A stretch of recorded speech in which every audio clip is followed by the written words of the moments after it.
All right, hey, this is Act 2 of the podcast. We're getting right back into it. If you missed Act 1, go back and listen to that thing. Otherwise, this isn't going to make any sense. Okay, see ya. Thank you, then, to David for sending this story. There is an RV lot where RVs are stored. So basically, in California, in this particular spot, you use your RV, and then when you're not using it, you take it to this storage place.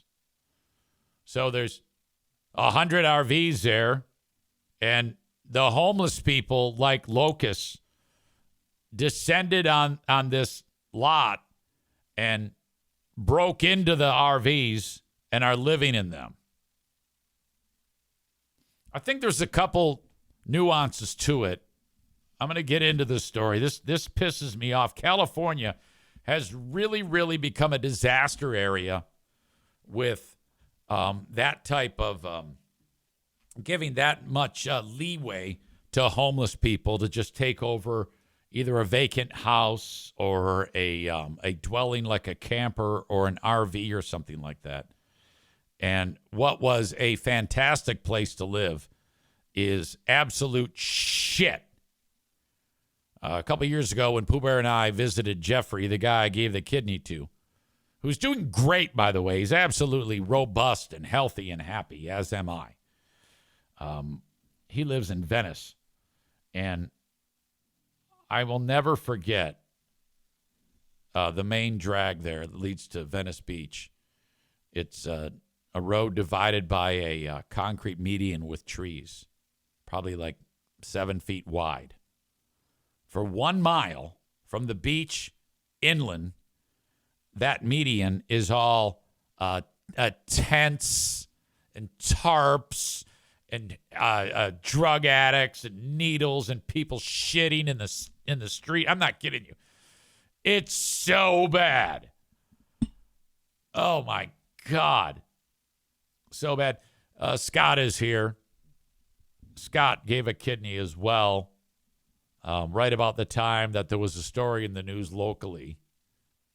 He was interested in this whole dynamic of donating a kidney. We became pals.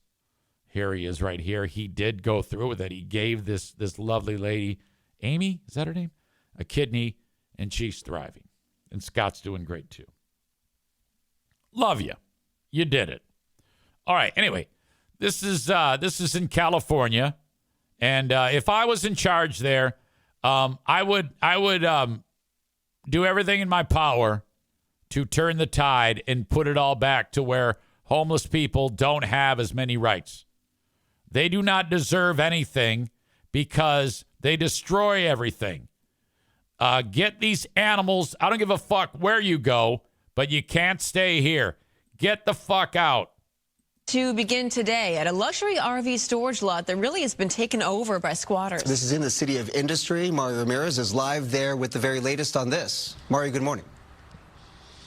Good morning, and we've been watching here this morning as LA County Sheriff's deputies are monitoring the site. They will be involved in forcing these occupants out. Just take a look at the scene here behind me.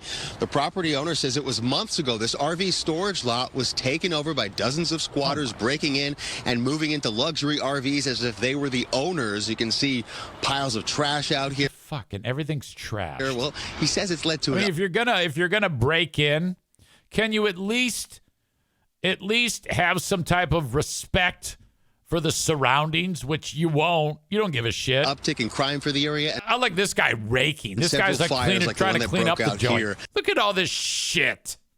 At one of the RVs yesterday. Take a look. LA fire crews responded to the lot, putting out that blaze, which neighbors say is a regular occurrence out here, along with vandalism and theft. The storage lot sitting here at the corner of Azusa and Gale Avenues, and it's leased out to the RV company Black Series, as well as the Nissan dealership across the street. Now, about 50... Okay, leased out to the name of the company that makes these is called Black Series. So I don't think that this is...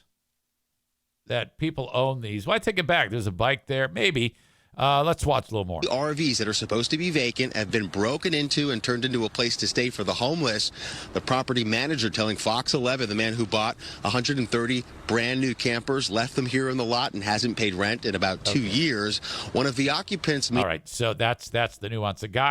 Some dude bought all of these nice campers, stored them there, and then hasn't paid rent. And then I think with that being a backdrop, then the homeless eventually got word that had happened. Hey, nobody's going to bust us. This guy hasn't claimed his property. One of those deals. Meanwhile, living in one of those RVs claims he has a deal with the owner of the lot. Did you break into one to live there? No. And see, that's the thing. The owner came back and told people they can stay here if they gave him $300. Okay, now this makes sense. So guy who bought all the RVs, puts them there, was paying rent to lot owner, stops paying rent. Lot owner says, all right, well, these are mine now. Yeah, go in and live in them. Give me $300 cash. $300 a month, you can get a trailer. What $300 they're about to a do month. is put everybody back out on the street, and they don't care. This city gets so much money to bring in to home these, to house these people. They don't spend the money on that. Okay. I don't give a fuck. I don't give a fuck as to who hasn't paid anybody rent. You can't just go in there and destroy shit, period. You can't not take care of your dog. You can't just march in and fuck shit up. Fuck off. Now, the property owner won a court order to remove the occupants, and the city of industry here says that the guy who owns that lot, if the dude hadn't paid rent, those are all his. You should haul those out and sell those, you stupid asshole. That guy should be charged too. while it does not own the private lot, they will be coordinating the cleanup effort, which the owner says is expected to start as early as today. Now, coming back out here live, this is they took the wheels off this thing, probably sold it. a look at that RV that caught fire yesterday. The property owner says the cleanup of all this trash estimated to cost at least $80,000. And a big question is what happens next with all these people who have been using these RVs in this lot as a home in the meantime. Well, outreach teams have been out here trying to get them connected to services and housing. That's the latest here in the City of Industry. I'm Mario Ramirez. We'll send it back to you. It's wild that it's been going on for so long. All right. Why do homeless people have to be so fucked up? That's all I want to know.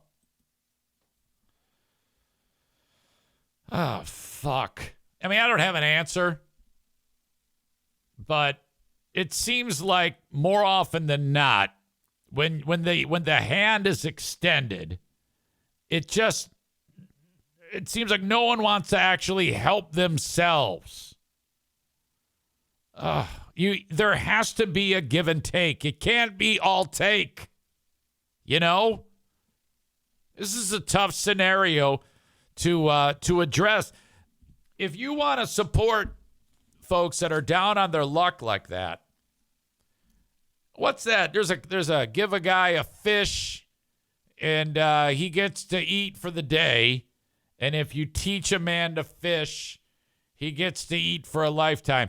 Is that a thing? Did someone say that? I probably fucked it up. They need to teach him how to fucking fish, and maybe not fish, but you know what I mean? And then they're going to have to meet you halfway and want to do that. And if not, if they say, all right, so-and-so homeless guy, we're going to do this for you. We're going to give you A, B, and C. Housing, education, and drug treatment. But you have to give us the effort. And if you fail in any one of these three things, you're blowing into a machine to see if you're drunk or whatever, you sign away a waiver, and you have to be deported. Well, I was born here. I don't give a fuck.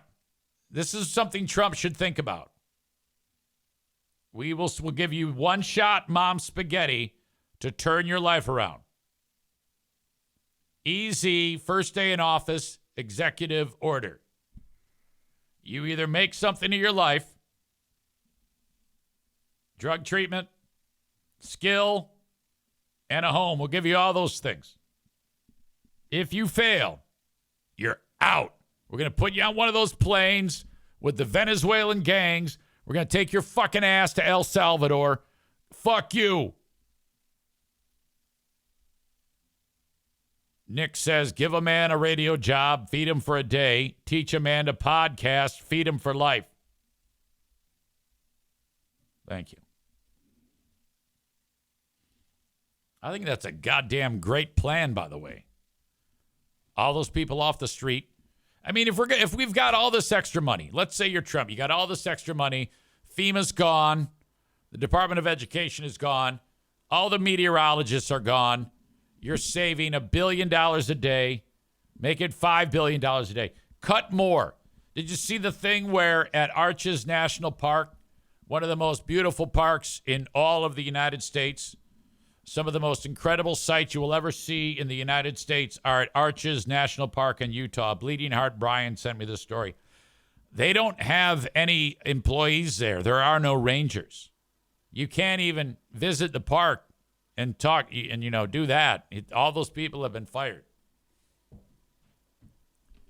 All that money they're saving, establish a national park of just homeless people where you have buildings for mass housing.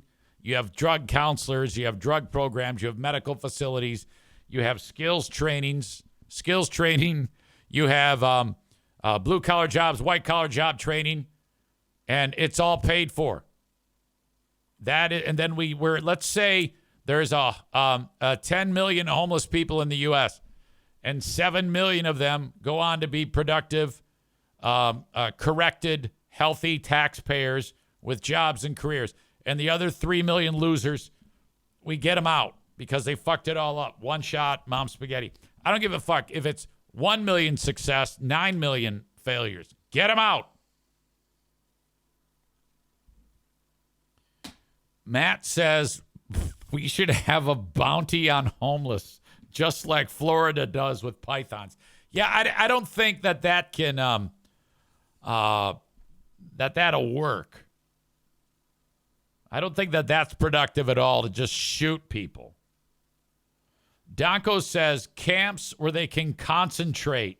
Yeah, I don't think we can call it that. That's a bad thing. You never want to put the word concentrate with camps. Matt says putting them on reservations is how we end up with homeless casinos. I don't think you guys are taking my ideas seriously here. I think you're kind of making fun of this. This is a serious deal. This is the way you turn states like California around. This all happened because their very lax laws with this type of scenario. Not only that, but they're ridiculously lax laws with people who steal and shoplift. You ever seen those videos of people who just, like a swarm of people go into a Target and they just clean it out and then they all leave and no one does anything? It's awful. Hang on. I need a drink.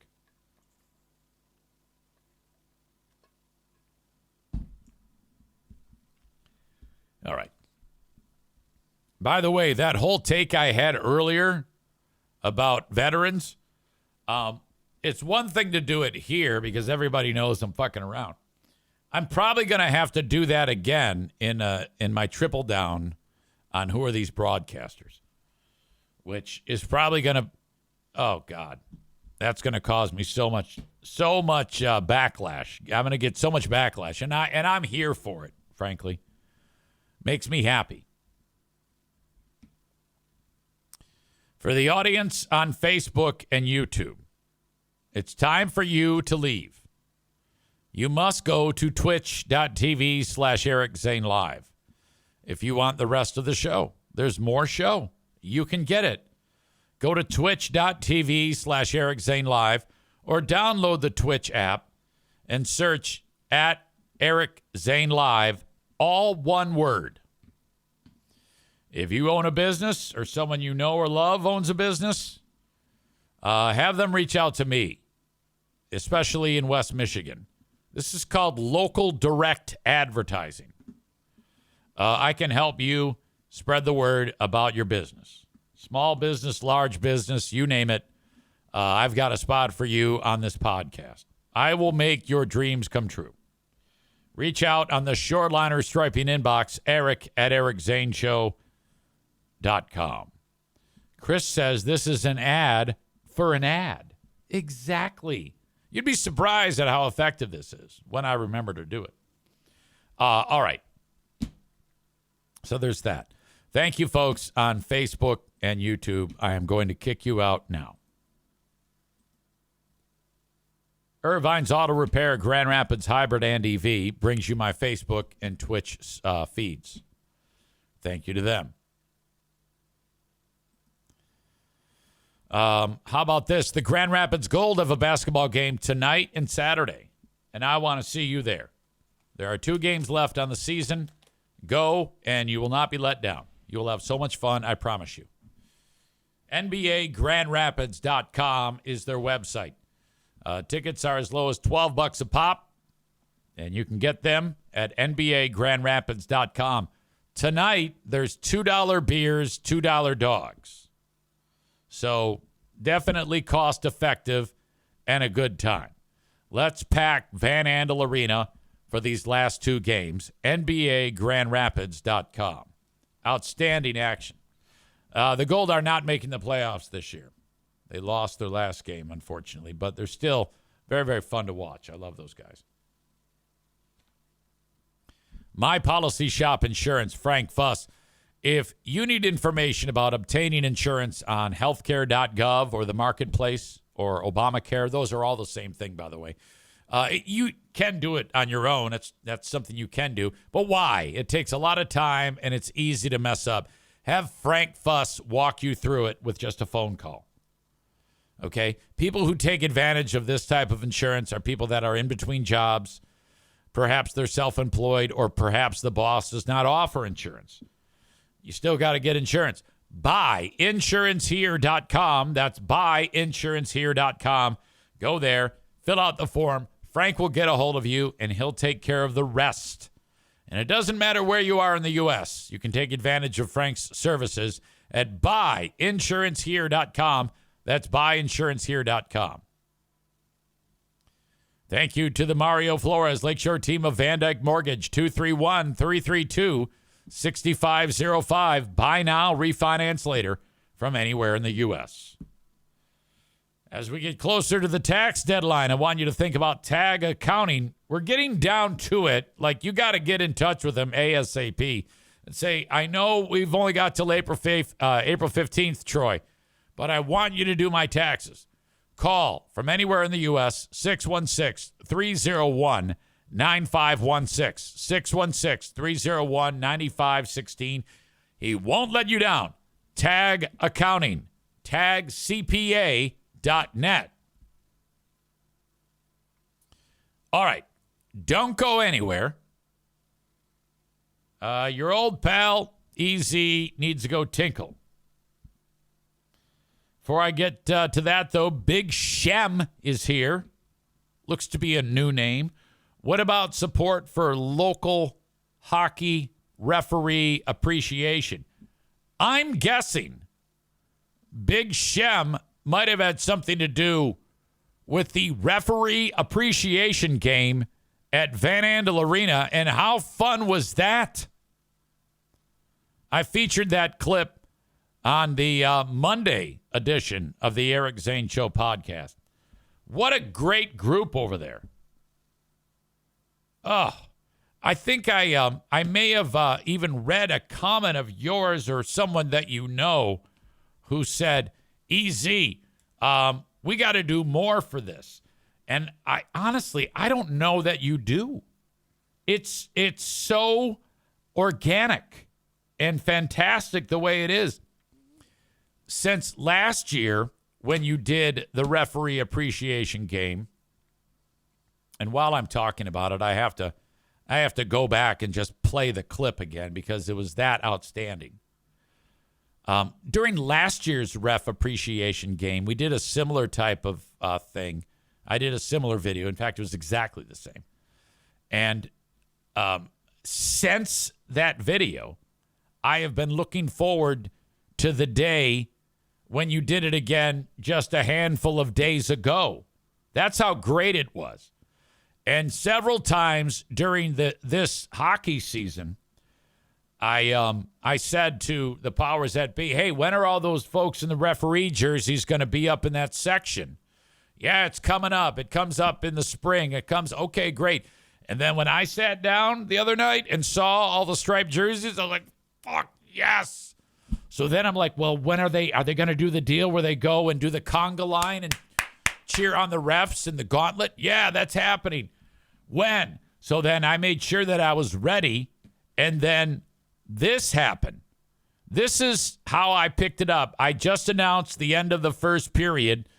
All these folks in referee jerseys have wandered over to the tunnel by the Zamboni entrance, and I'm walking off of the ice. I'm on the rink, and I see the refs, and I start screaming at them to get them ready. I needed to lead them through your gauntlet.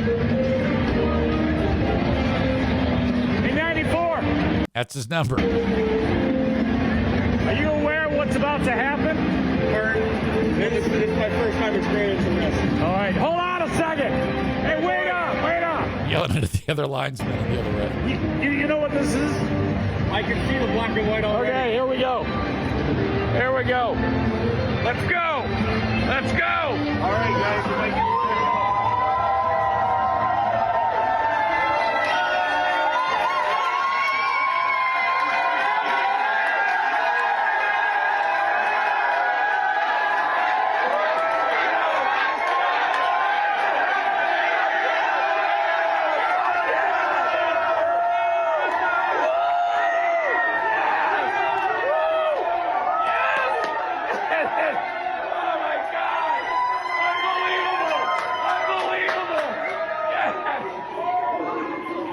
Okay, so this is that's the ref appreciation conga line.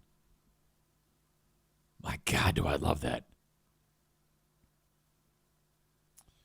So Big Shem is behind it. Big Shem just subscribed. I appreciate that. So a little bit more about that. I want to read what he has to say. It's been slowly growing each year. 44 on year one. 101 this year on year 4. Hell yeah, man. That was awesome. Quote, are you aware of what's about to happen? My favorite part. Poor DJ about blew his eardrums out. Yeah, that was the security guard. God, that was sweet. I don't know what you need to do to grow it. I think you're already onto everything you need to do. Can you imagine if the whole rink, 11,000 people, is jerseys? Holy shit. You'd have to draw names to who could be in the conga line. I wonder if that's ever been a thing in the history of hockey. Every single audience member wearing a ref jersey. Big Shem says, my goal is to fill an entire section. You know what you should do? You should buy an ad package on the Eric Zane Show podcast. That's what you should do. And you should cut a deal with the team that you get some of the money made. All right? We can work out a deal where and then you people pay one thing and they get the jersey with it. I don't know. Reach out to me via email. I'll bet you we can make some money on this deal and pack that fucking place of all refs. They're sitting there chanting, let's go refs. Let's go refs. The refs line up to they skate over to call a penalty and these guys are cheering. Yeah. It's so fantastic. One of the greatest promotions I've ever seen, and it all happened just organically. Hats off. Eric at ericzaneshow.com. Okay. It's so awkward when cheering when the Griffins get a penalty. Kuiper says, I'm in it for next year. Piano Finger Banger says, let's go round up some homeless veterans. Okay. Yeah, we could get everybody on this podcast to buy a ticket and get a ref jersey. And then it'd be a big get-together for just audience members and whatnot. Oh, so much fun. Can I drop a link to the Facebook group? I don't know if it'll let you, but send it to me, and I will include it. I can include it. So, yeah, for some reason, I've got it set where you can't include links. So send it to me via email, and I will drop it in the chat ASAP. I can even pull it out now, and not my penis, but the link, and post it. So send it along to eric@ericzaneshow.com. That's what you do. All right. What else do I have? I'm trying to figure out if I should hang on to my water. Okay, veterinarian charged with stealing dog. That was covered.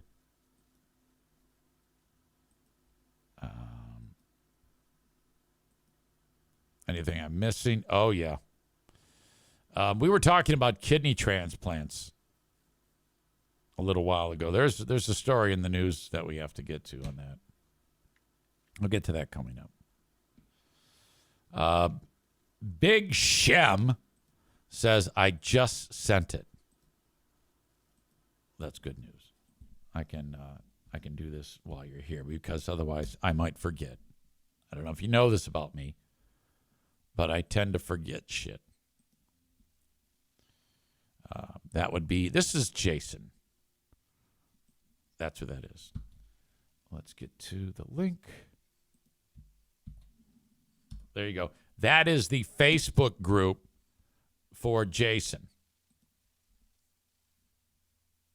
We can, I got to find out how this all started. What a fun bunch. This is cute. Played around with Chat GPT's updated image maker with interesting results. LOL. This is from the most recent game. This is the crew.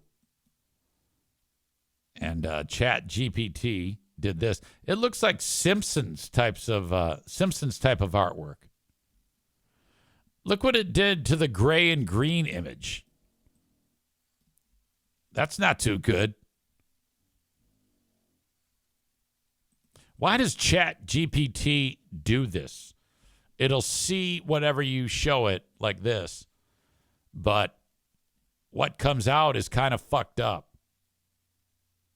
Like it says 106.0 Hot FM. How could it not muster the 105.3? All right. I don't know anything. I am so behind the curve on AI technology and Chat GPT. But that's a fun bunch there. Very cool. They even posted my video. That's fun. Thank you.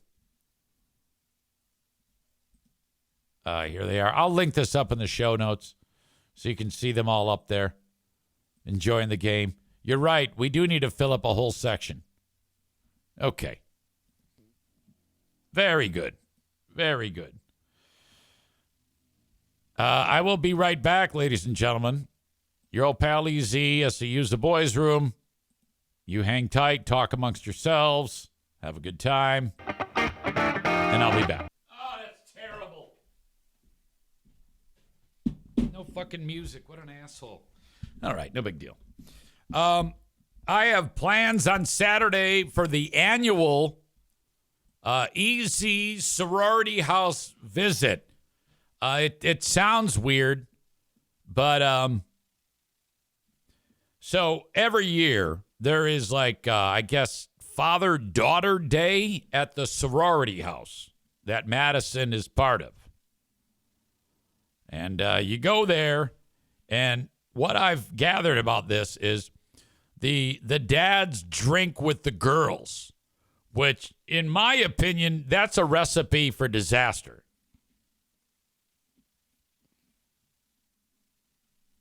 But whatever. So we go there every year. I do this thing, and we hang out, and everybody's just getting bombed. And then there's a game that they're playing, and it's I don't remember how it goes, but it's a drinking game, and the table is it's outside, and it's like a couple of sawhorses with like an old door on top of the sawhorses, and that's like the table. And there's a drinking game going on, and I don't really know the rules of the game. And some guy goes, "Hey, you want to play, man? You want to play?" I go, "Nah, I'm gonna stay out of this one." I mean, drinking games aren't really my thing. I don't care that you're playing. I'm not one of these.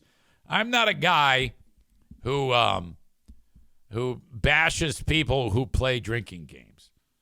Okay, there are some people who are drunks like me, who are super high and mighty, and very much attacking of drunks, people who are getting drunk. That's not me. Okay. I love it when people get drunk because it just lowers the bar and makes me seem that much smarter. So I want more people to get drunk. Numerous references to, is Mr. Pop going to be there? All right. First of all, these are all college-age people. So there is no child molesting going on, even if I was into molesting children, which I am not. So, had this been like a bunch of children there, then you could make those jokes. And for new audience members like Big Shem here, it has been a long-standing tradition now for the past several months that the audience makes cracks that I am into kids. And that's what they do because they're assholes. So that's kind of a regular thing. So they call me Mr. Pop, the neighborhood kids. I mean, they actually do. The kids in the neighborhood call me Mr. Pop, and these guys jumped on board with that, and they said EZ is a child molester. This was because we offered to the neighborhood kids in the cul-de-sac here, if they ever wanted to use the pool, Pooh Bear and I, she was involved in this, not me. We were both involved in it.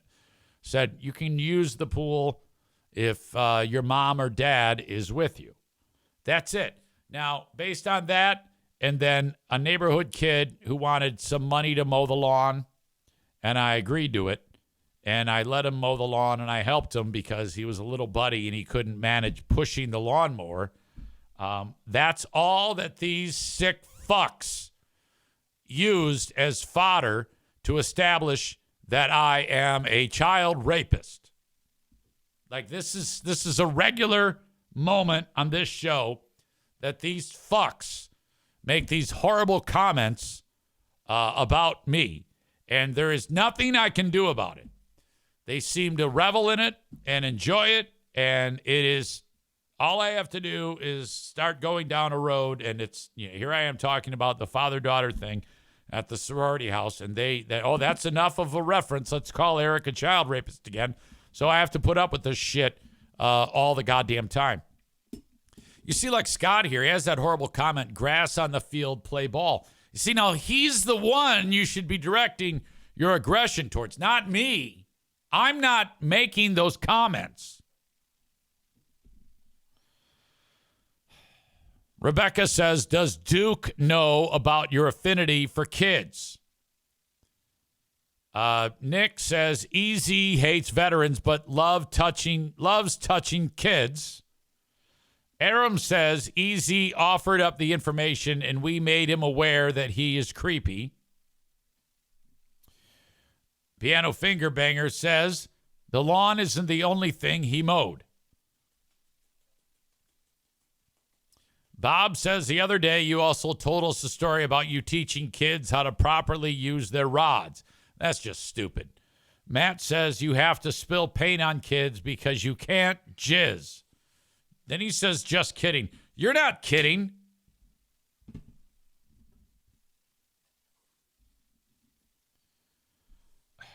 All right. I don't even know where I was going to talk about. Well, anyway, dads, college girls playing drinking games. Last year I go there and I'm not going to play a drinking game. So there's a fire pit. So I started a fire. I go, Madison, let's roast some marshmallows. So I start the fire. Then I realize I'm in an environment where I can do my favorite pastime around a fire. Some of you know what this pastime is. If you've listened for any amount of time during the months, there you go. David got it. He nailed it. He hit it out of the park. Did you walk around and pick up sticks? Absolutely. Some of you, I love that you know that little factoid about me. I go up north. There's property up there that I have. I don't have a motorcycle. I don't have a side-by-side. I don't have a fishing pole. I don't have a canoe. I don't have a 4x4. I don't have anything. I pick up sticks. That's what I do. Darla is being hilarious. Hold on. Honey, just lay down. Look at the tongue. Look at the tongue.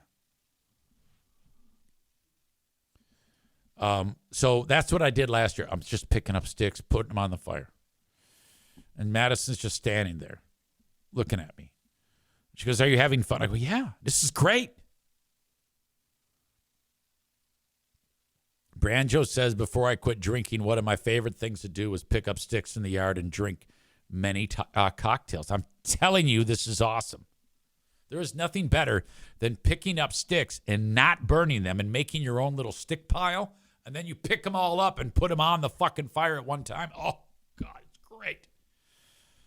I should get a camera on this and post it in podcast or video form, like a live stream. Easy picks up sticks. Tons of people will watch it. You know how it is. You do the stupidest shit online and everybody watches. I do a podcast every day where I talk for 2 hours and 34 people watch. Anyway, so she says to me, she goes, and then last year, then all of a sudden people stop playing video games. They start to like stand around the fires. And all these drunks are like, oh, fuck, here we go. And then they kind of ruined it, you know? So this event is Saturday. And she goes, we've got games this year. I go, what do you mean games? Like yard games. I go, okay. Do you have a fire pit too? Yeah. I go, well, that's what I'm going to do. They can play all the games they want, but if there's a fire pit and the yard is really unkept, okay?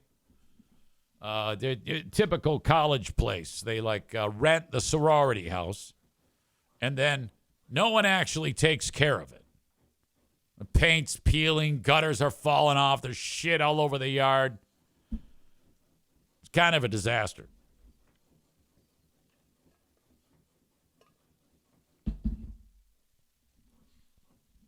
Darla, just go to bed.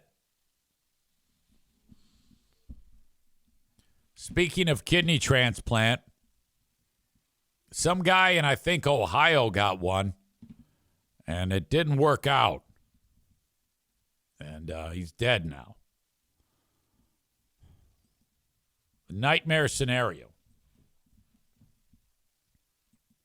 Very rarely does a kidney transplant not work. The success rate is very, very high.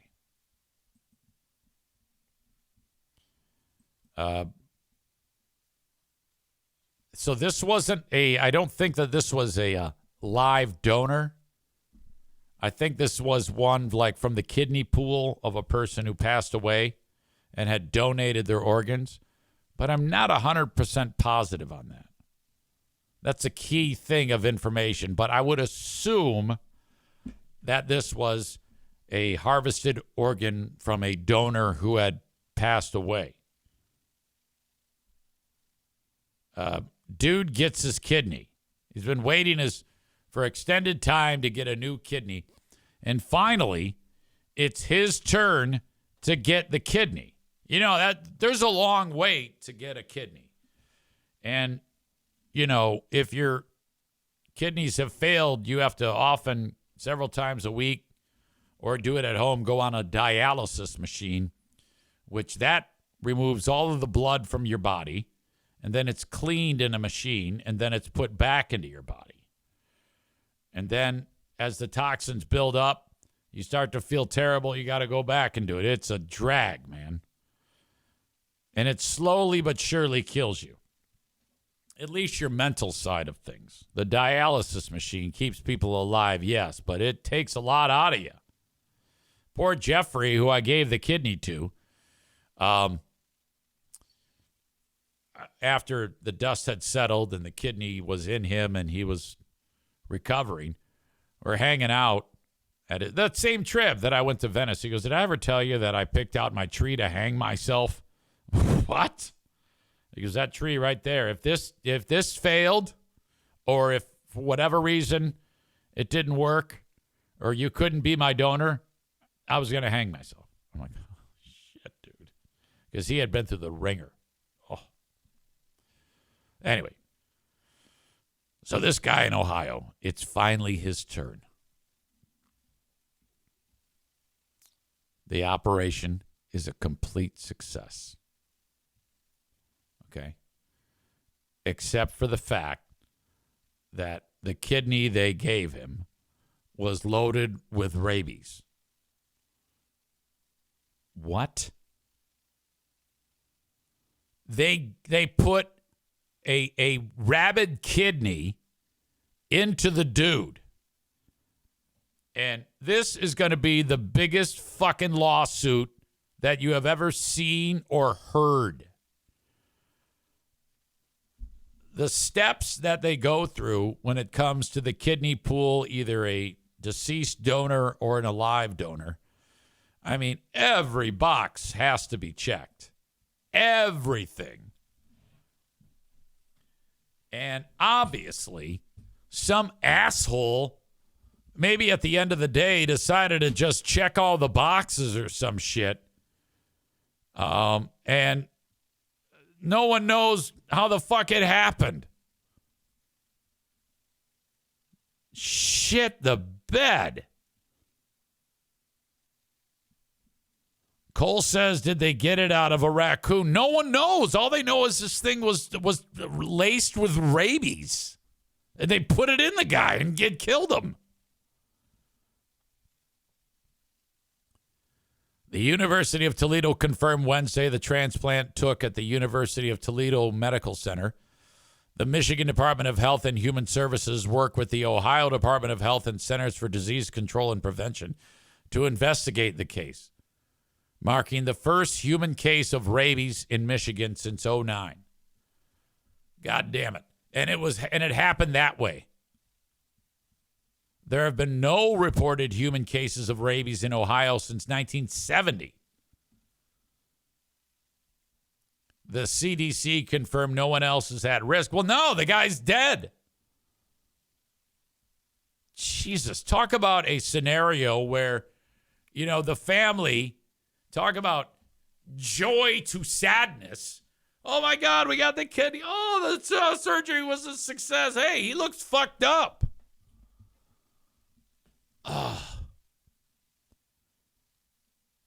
Kara Steele, a representative from Life Connection of Ohio, could not comment on the specific case, but explained to the TV station that a donor risk assessment interview is conducted before any organ donation.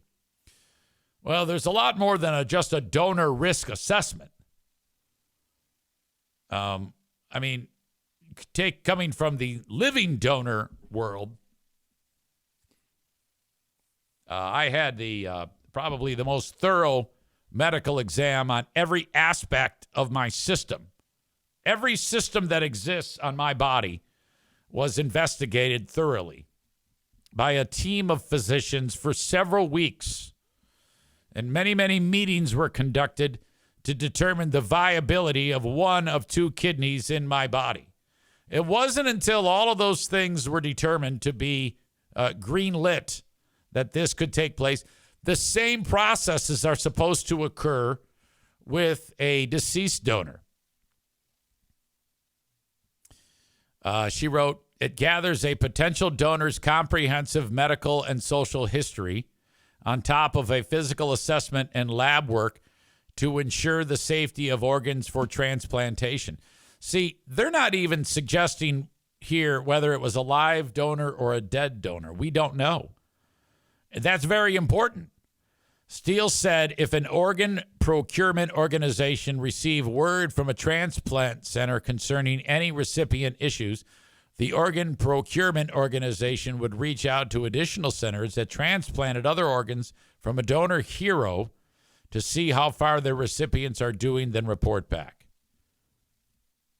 They have not released the identities of the donor or the recipient. It was, in fact, a patient who died, as I look further into this story. Oh, no, I take it back. The patient who received the kidney died in January of 25 of rabies. And then the next sentence, says that patient underwent a deceased donor organ transplant in December of 2024. Yeah, this is going to be a big lawsuit. This is going to be a real big lawsuit. This is going to be ugly. This is worth millions and millions of dollars. Somebody fucked up. That was the moment that he realized he fucked up. Someone is responsible for this. This is a disaster. Something as just a simple test was obviously skipped to determine any type of infectious disease on this. My God, you could sue the people who procured the kidney. You could sue the hospital. You could sue the doctor. You could sue everybody. You could sue me. Nick says probably got rabies from a backyard raccoon in reference to me 2 months ago when I handled a rabid raccoon. Well, my hands did not touch it. It was my Detroit Lions blanket. And I then threw it in the washing machine, so it's fucking fine, okay?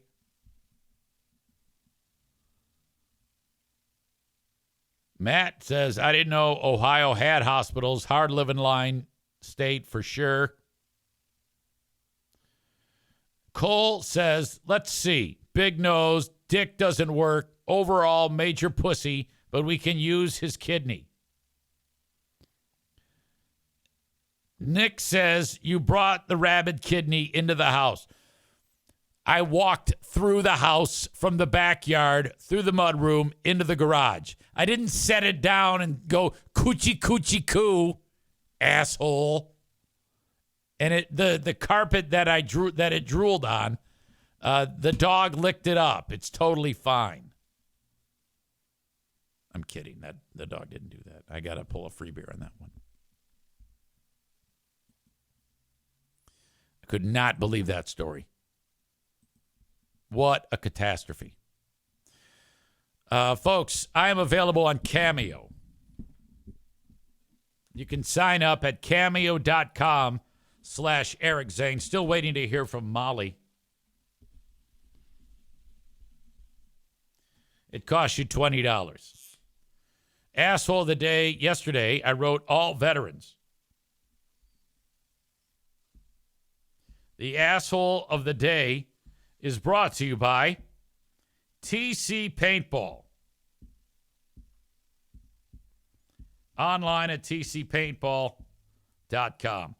Also, nomination for asshole of the day. Any homeless guy who has a dog and a homeless guy who takes over people's RVs. But the asshole of the day today is the Duke of the Dabbleverse for this stupid ridiculousness and how much he is making himself look like an asshole. You truly are an asshole and have earned the asshole of the day. You are not the assholes. Despite the horrible things you say about me molesting children, which are not true, you still are not assholes. I love you all very much. Apologies on short podcast. I know it seems like that's the norm, but I literally have nothing else to talk about right now. And I'm not the type to sit here and waste your time. So that's going to be it. and I am going to go ahead and cut the cord here, and then I will show up on the Patreon bonus podcast a little bit later on, and we will reconvene, and I'll talk to you about the guy who tried to rob a bank with a fucking snake. Thank you for everything, folks, for being here and being part of the show. Till then, on Patreon, which you can sign up for free, patreon.com/Eric Zick. See you, folks. Bye-bye.